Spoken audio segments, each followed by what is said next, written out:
America से जंग की तैयारी में जुटा है ईरान। ईरान ने यमन से सेना को वापस बुलाया।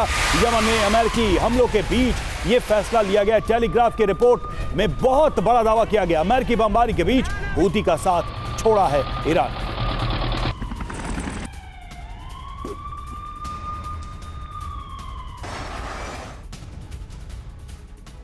तो ये खबर अपने आप में बहुत बड़ी है। किस तरीके से अपने प्रॉक्सी यानी कि एक इंपॉर्टेंट अलाई आप कह लीजिए यमन में, उसका साथ ईरान छोड़ रहा है। अगर इस खबर पे हम विश्वास करें, इस खबर पे हम यकीन करें तो देखिए हूती पर यूएस की बमबारी और ईरान की इसमें जंगी तैयारी क्या है, क्या खबर है। ईरान ने यमन से अपनी सेना वापस बुला ली है और ट्रंप की धमकी के बाद हूती का साथ ईरान ने छोड़ दिया है। ईरान को अपने जवानों की मौत का भी डर है। ईरान ने हूती विद्रोहियों की मदद बंद कर दी है। टेलीग्राफ के सोर्सेज से यह बात सामने आ रही है। अब सवाल क्या है, क्या यूएस से टकराव नहीं चाहता ईरान? क्या यूएस के खिलाफ ईरान की जंगी तैयारी है कोई, और यूएस को पूरी ताकत से जवाब देने की क्या ये कोई बड़ी तैयारी है ईरान की, जिसकी वजह से अपने फुल स्ट्रेंथ को, सेना की फुल स्ट्रेंथ को एक साथ कलेक्ट किया जा रहा है? कर्नल शैलेंद्र, सवाल यही है कि एक दौर था जब ईरान इतना मजबूत नहीं था, तब भी अमेरिका ने हर हथकंडा अपनाया, सैंक्शन से लेकर इंटरनेशनल प्रेशर से लेकर धमकी कि ईरान अपने न्यूक्लियर प्रोग्राम को बंद कर दे। अब ईरान ताकत जुटा चुका है और वैसा ही प्रेशर, वैसी ही धमकी, युद्ध की चेतावनी अमेरिका से आ रही है। क्या ईरान वाकई में पीछे कदम खींच रहा है या फिर बड़े युद्ध की तैयारी कर रहा है?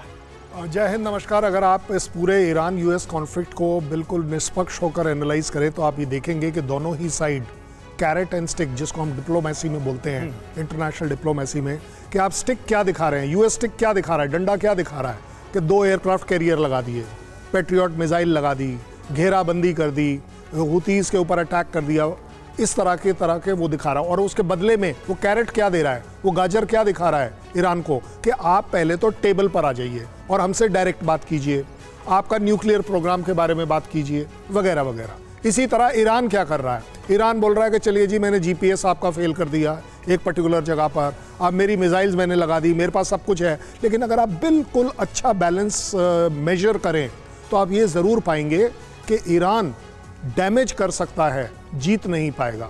उसकी औकात नहीं है, उसके पास वो वेयर विदॉल नहीं है जहां वो अपने एक किसी लड़ाई को सस्टेन कर पाए। एक पहला इंडिकेशन जिसको आप कमजोरी बता रहे हैं, रशिया बैकअप के बाद, मैं उसके बावजूद बात कर रहा हूं, मैं आ रहा हूं उस पर भी, क्योंकि चाइना रशिया इतनी जल्दी एक कॉन्फ्लिक्ट में इन्वॉल्व नहीं होंगे। जिस तरीके से आप बता रहे थे अभी कि हूतीज के यमन से अपनी फौज वापस बुला ली, क्यों बुला ली? ये एक इंडिकेशन है टाइम बाय करने का कि ट्रंप साहब रुकिए, हम भी कुछ कर रहे हैं। लेकिन अपने आप को कमजोर नहीं बताएगा ईरान अभी भी किसी हालत में। ठीक है, और शायद से ईरान ने देख भी लिया है कि आखिर यूक्रेन में हुआ भी क्या है। अमेरिका के सपोर्ट के बाद भी 3 साल से रशिया को वो चोट नहीं पहुंचाई जो सोचा था अमेरिका ने।